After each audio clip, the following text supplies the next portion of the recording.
The second design step is to estimate the dimensions of the different treatment steps. For the aeration step, we choose the cascades, since they are robust and easy to operate. To design the aeration step, we need to know the length of the cascades,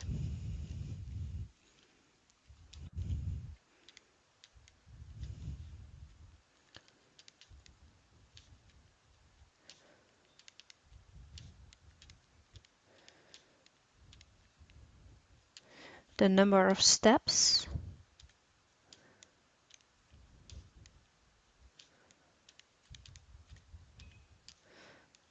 and the width of the troughs.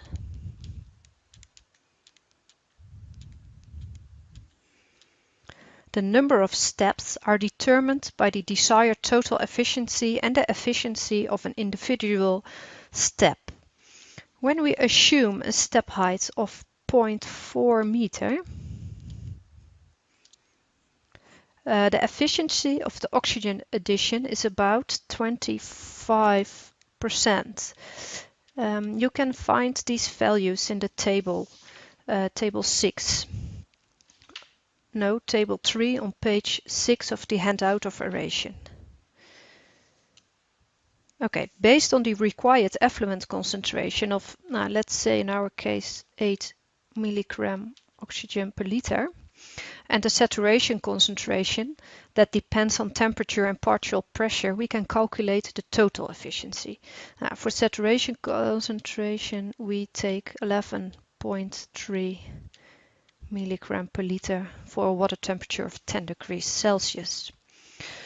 Now we can calculate the efficiency, and this is the desired effluent concentration minus the influent concentration, which was very low, so let's say 0.5 milligram oxygen per liter, divided by the saturation concentration minus the influent concentration. And this gives an efficiency of 0.69. 69, yes. And with this we can calculate the amount of steps, the number of steps. That's 1 minus 1. This is the efficiency, and the n is the number of steps. And then we can calculate that the number of steps is 4. So we calculated now 4 steps, and each step has a height of 0.4 meters, so the total height of the cascade is 1.6 meter. Now we are going to calculate the length of the cascades by dividing the design flow, and the design flow is Q is 1000 cubic meter an hour, and we are going to design the width, and the width is called B here because in Dutch the width is breedte, and we still use the B. The design overflow rate is being between the 15 and 100 square meter an hour, and these values can be found also on page 6 of the handout.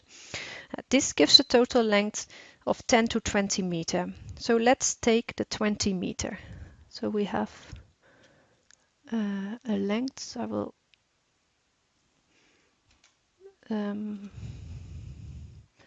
take another color for that.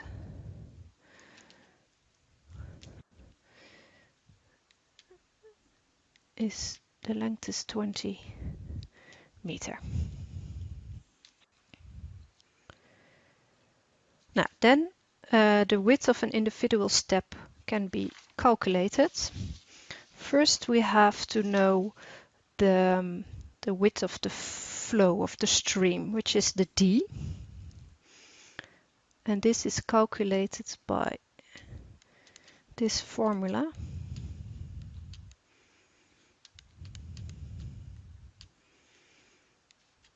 which is 1000 meter an hour squared divided by 9.81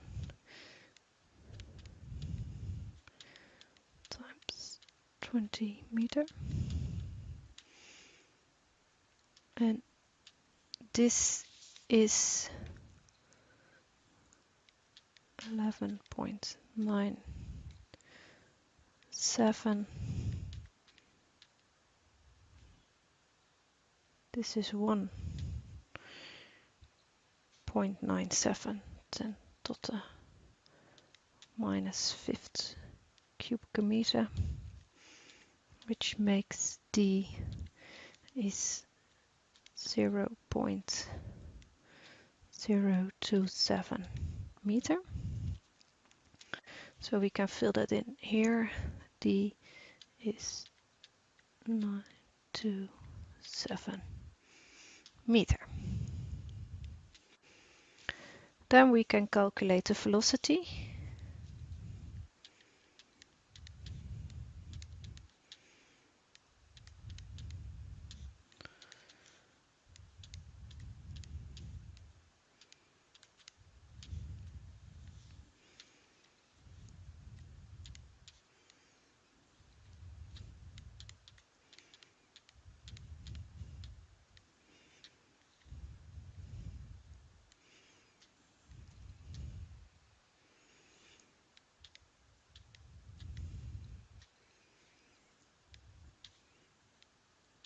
Which is 1852 meters an hour.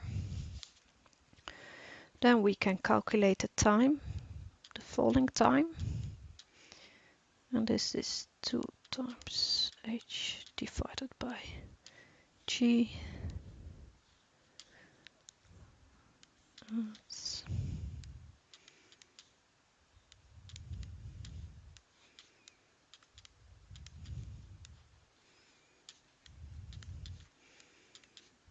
0.29 seconds. Then we can go on with the x, and this is the velocity times the time.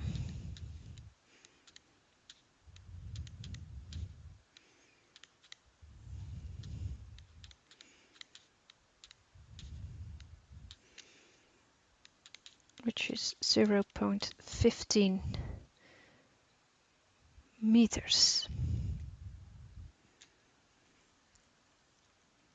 So the x is 0.15 meter. And the height we already know, this was 0.4 meter. And now we can calculate the width. And the width is 2 times x, which is 2 times 0.15 meter, which is 0.30 meter.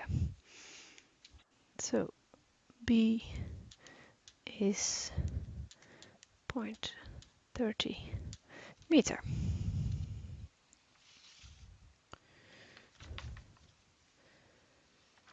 We also have to decide how many parallel units we need. For cascades, the minimum is 2, because then we can maintain one and send the rest of the water over the other. Of course, we have to check then if the water does not jump over the cascade steps. The flow is relatively small, so let's take this minimum amount.